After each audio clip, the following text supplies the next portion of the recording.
वज्र देह दानव दलन जय जय जय कपिसूल। अब मैं इनसे पूछना चाहता हूं कि जो हनुमान जी थे वो पीट के गोली मार दी, क्या उसका खून लाल नहीं था? और 69,000 शिक्षक को आपने दौड़ा के पीटा लाठियों से, उनका खून निकला, क्या वो लाल नहीं था? आपके लिए वो लाल होता है। समाजवादी पार्टी लाल टोपी लगा के समाज को न्याय दिलाने की बात करते हैं। यही मोदी जी और योगी जी का कमाल है, इस बात को याद रखना। अगर ये मोदी योगी ये सत्ता थोड़ी भी डगमगाई ना रहेगा राम मंदिर, ना रहेंगे कपिसूर। जो ये कपिसूर का अभी बता रहे थे ना, मंत्र पढ़ करके हनुमान चालीसा, कोई हनुमान चालीसा याद नहीं करेगा।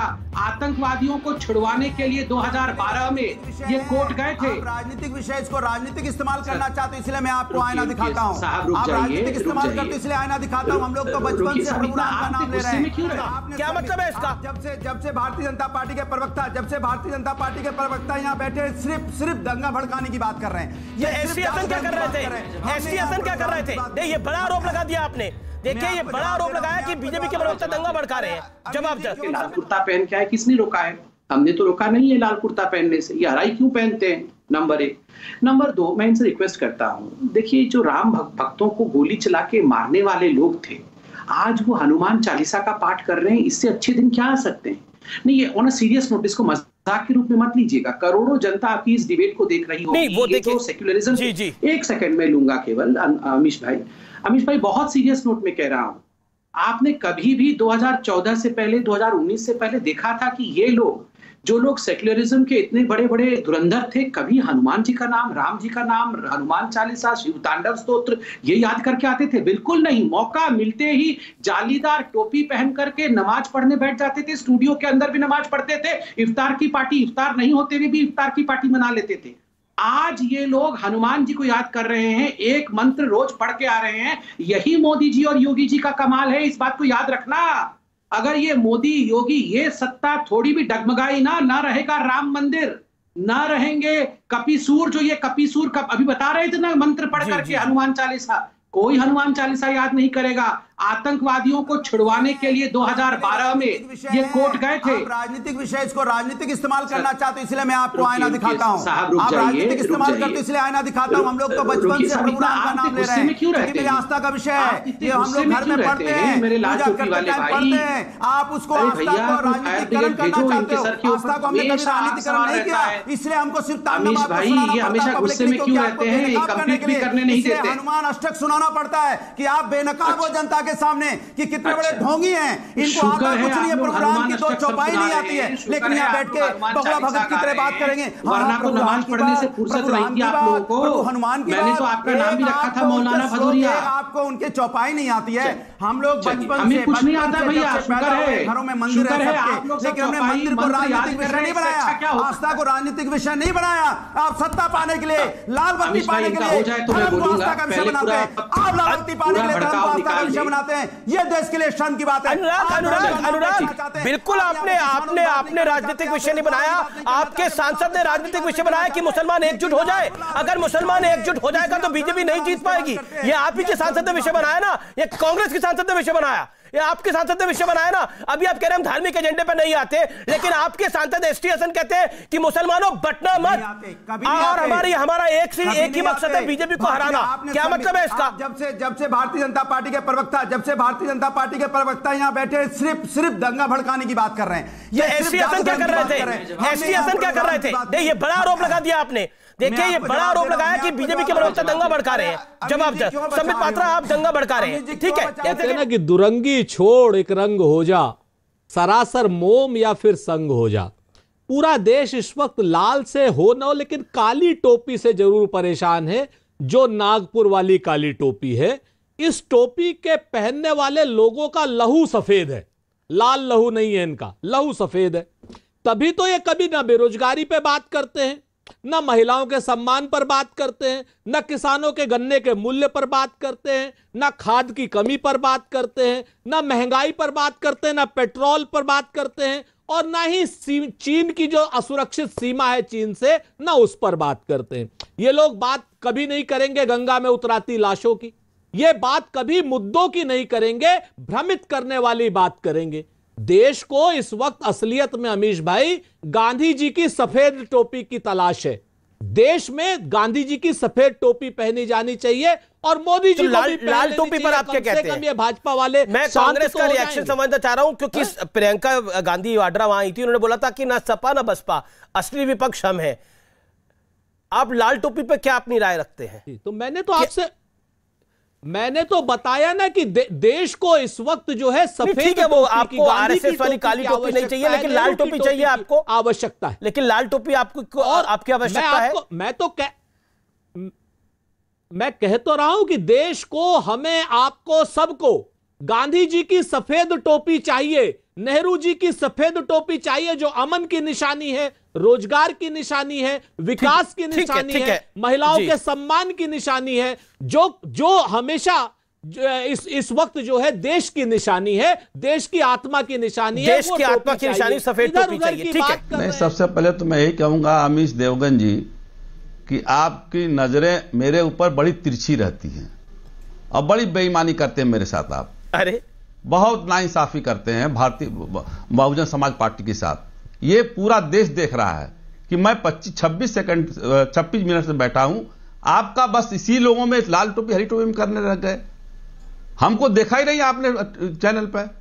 तो अगर मुझे नहीं बोलने देना है तो मैं क्षमा चाहता हूं, मैं जा सकता हूं। भैया आप आज्ञा दे दीजिए, मैं चला जाऊं। हरे रंग की आपकी दीवार इतनी खूबसूरत लग रही है, माशाल्लाह। आप भी बहुत बढ़िया लग रहे हैं। आपको क्यों नहीं देखा? आप ऐसे कैसे कह सकते हैं? आपको देखा, हमने इंट्रोड्यूस कराया, आप अपने वक्तव्य को रखिए। नहीं तो आप थोड़ा सा हम पे भी प्यार छड़का दिया कीजिए, हम पे भी एहसान कर दिया कीजिए।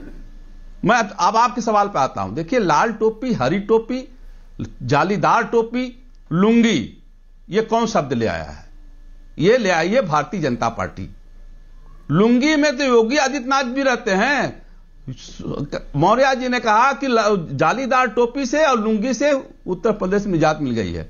तो क्या योगी जी की लुंगी से निजात मिल गई है? हम लोग को मिल रही है 2021-22 में। ये सब बातें क्यों हो रही हैं? ये सब बातें इसलिए हो रही हैं कि 5 साल तक कोई काम नहीं किया है। 5 साल तक तो यही सब काम करते रहे, आपस में लड़ते रहे, झगड़ते रहे। कभी मोदी जी आते थे, कभी योगी जी आते थे, कभी मोदी जी आते थे। अरे आज की डेट में महंगाई की बात करो ना, आज की डेट में पेट्रोल डीजल की बात करो। ये लाल टोपी हरी टोपी क्या मतलब होता है? पहले एमएच खान की बात का जवाब दीजिए। मुझे 5 सेकंड बोले। एमएच खान की बात का जवाब दे रहा हूं, मुझे बोलने दीजिए। बोलिए। मैं दे रहा हूं, अरे मुझे बोलने दीजिए। Bharatiya Janata party basically टोपीबाज party है, इसलिए उसको टोपी नजर आती है। अब उत्तर प्रदेश की जनता ने भारतीय जनता पार्टी के लिए रेड अलर्ट कर दिया है कि जिस तरह से यहां पे महिलाओं पे अत्याचार हुआ, किसानों पे या युवाओं पे हुआ, लाठियां मारी गई, खून ही खून चारों तरफ दिखाई पड़ा। तस्वीर आई थी, जनता ने बीजेपी को अभी तस्वीर आई थी, कोई अपना सर मार रहा था पुलिस वाले को। आप बीजेपी परेशान है, कोई सर मार रहा था पुलिस वाले को अपना, वो किस पार्टी का था? अरे सर बिल्कुल, लेकिन एक अनुराग को दिखाइए। अनुराग जी एक आप ही से सवाल है। अनुराग भाई एक पुलिस वाले को एक विधायक सर मार रहा था अपना, वो कौन सी पार्टी का विधायक था बताइए जरा? अच्छा, लाल टोपी वाला था, सफेद टोपी वाला था, हरी टोपी वाला था, काली टोपी वाला था? बताइए तो लीजिए। पुलिस, अरे बोलने तो दीजिए। पुलिस अन्याय, सुन लीजिए, पुलिस अन्याय कर रही है। अन्याय के बावजूद चंदौली का विधायक कौन सी पार्टी का था? वर्दी पे हाथ ना लगा के चंदौली का विधायक कौन सी पार्टी का था? उसी की बात कर रहा हूं। अरे यार, अरे मुझे बोलने दोगे? बोलने दे रहा हूं आपको। मैं बोल रहा हूं कि एक व्यक्ति जिसपे पुलिस अत्याचार, सुन तो लीजिए, पुलिस अत्याचार कर रही है और अत्याचार से बचने के लिए हाथ पैर को बांधे हुए अपने सर से सट अपना विरोध प्रदर्शन कर रहा है, लेकिन यहां तो गोली मार देती है पुलिस। मनीष गुप्ता को यहाँ पे, विवेक तिवारी को गोली मार दी। देखिए लाठियों से मनीष गुप्ता अलग विषय है, वो ज्यादा सर फोड़ दिया पुलिस वालों ने। ये भावुक होने का उत्तेजित होने का विषय नहीं है। मुझे बताइए, ये सम्मान कर रहा था। एक second Anurag hold on, audio down कर रहा हूं। अनुराग जी देखिए, संबित पात्रा का जवाब मुझे लेना पड़ेगा। मैं इस पैनल में 4 लोग बैठे हैं, मैं एक सवाल पूछता हूं। ये सम्मान कर रहा था, एक सामने आपके सामने व्यक्ति खड़ा हो और उसके ऊपर आप अपना सर जाके ऐसे मार देंगे, वो सम्मान की भावना होती है? मैं व्यूअर्स आपसे पूछता हूं, ट्विटर पे मुझे फीडबैक दीजिए, ये सम्मान है? मैं आपसे पूछता हूं एमएच खान, ये जो चंदौली का समाजवादी पार्टी का विधायक कर रहा था, अनुराग भुथरिया, जिसको कह रहे हैं ये पुलिस वाले का सम्मान कर रहा था, ये सम्मान होता है? बताइए एमएच खान, फिर मैं संबित पात्रा आपकी बताऊंगा। एमएच खान 10 सेकंड के अंदर, ये सम्मान कर रहा है क्या पुलिस वाला का? आप बताइए। नहीं, नहीं, मेरा दो मुद्दा है, जरा सुन लीजिएगा गौर से, आप भी इस पर थोड़ा सा ध्यान दे दीजिएगा। ये जो आप बता रहे हैं पुलिस से सर टकाने वाला, ये तो सीधा सीधा कानून से लड़ाई लड़ने वाली बात है। ये व्यवहार अच्छा नहीं है, इसकी घोर निंदा होनी चाहिए। ये गुंडों का काम है, यह शरीफ आदमी का नहीं काम है। दूसरा, मैं संबित पात्रा जी से पूछना चाहता हूं कि उत्तर प्रदेश में इतना विकास हो रहा है, इतनी बातें हो रही हैं, उत्तर प्रदेश में उत्तर प्रदेश कर्मचारी कल्याण निगम एक संस्था है जिसमें करीब 1000 कर्मचारी हैं, उनको 5 साल से जवाब ले लेते हैं। ठीक है, आपके माध्यम से नहीं, मैं आपके माध्यम से आपको 1 महीने की तनख्वाह ना मिले तो आपकी क्या दशा होगी?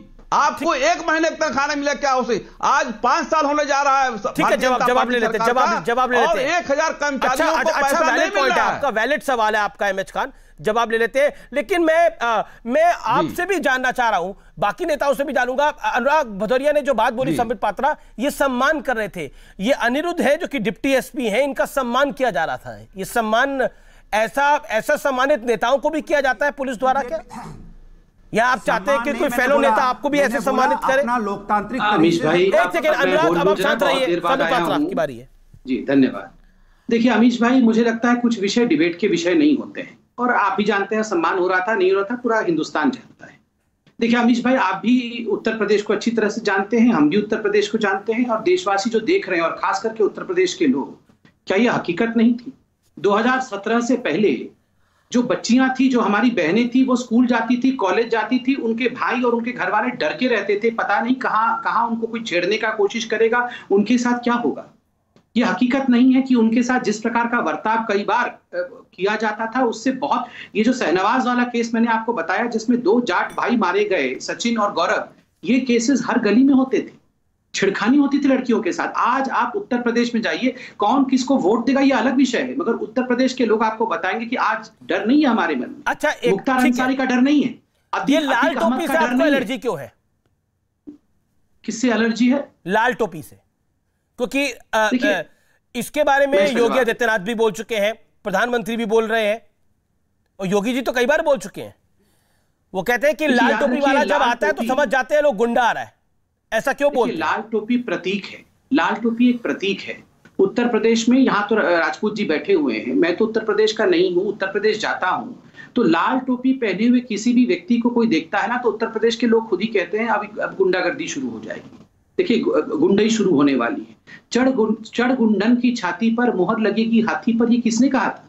ये पहली बार ये स्लोगन किसी ने दिया था तो समाजवादी पार्टी के उपद्रव के कारण ये मायावती जी ने दिया था, गुंडन कहा था उनको। आप खुद बताइए, जिस प्रकार का बर्ताव ये मुख्तार अंसारी करते थे, अतीक अहमद, जिस प्रकार से उनके आजम खान का बर्ताव रहा था, ये गुंडा ही नहीं तो ये क्या था? ठीक है, जवाब। हिंदुओं को टेकन फॉर ग्रांटेड लिया गया था। अगर इन चीजों को आप समझेंगे, एक सेकंड, एक तो गुंडाई का प्रतीक है, दूसरा उन्होंने, मोदी जी ने बहुत स्पष्ट रूप से कहा ये वीआईपी कल्चर का भी प्रतीक है। सेफाई महोत्सव करके करोड़ों रुपए केवल और केवल अपने परिवार के महोत्सव में खर्च कर देना। सेफाई सोशलिज्म के नाम पे जिस प्रकार की सोशलिज्म उत्तर प्रदेश में समाजवादी पार्टी करती थी, 25-25 लाख की बग्गियां लंदन से पक्की मंगाई जाती थी, जिसमें नेताजी अपना बर्थडे मना सके, और ये आप गरीबों की बात कर रहे हैं। अनुराग, आप कह रहे हैं बकरे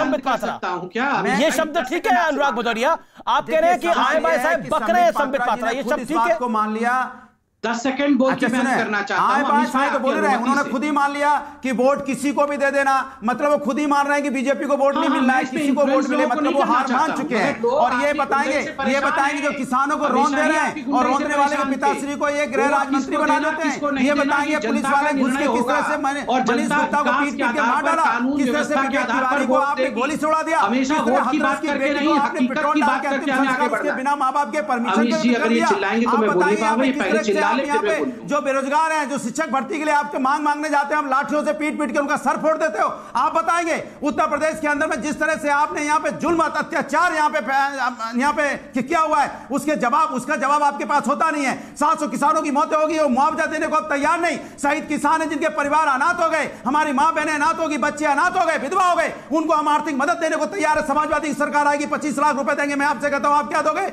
आप कुछ बोलने को तैयार नहीं। मैं आपसे बोलता हूं, क्या मुख्यमंत्री यहाँ क्या लखीमपुर में जहां किसानों को रौंदा गया उनके घर गए? नहीं गए, क्योंकि आपने यहां गुंडागर्दी फैलाई, महिलाओं पे चीरहरण सरेआम किया आपने। सरेआम लखीमपुर में महिला का चीरहरण हुआ, सरेआम हाथरस की बेटी के साथ अन्याय हुआ, रात के अंधेरे में आपने पेट्रोल डाल के अंतिम संस्कार किया। आपने यहां पे लाल कर दिया उत्तर प्रदेश को।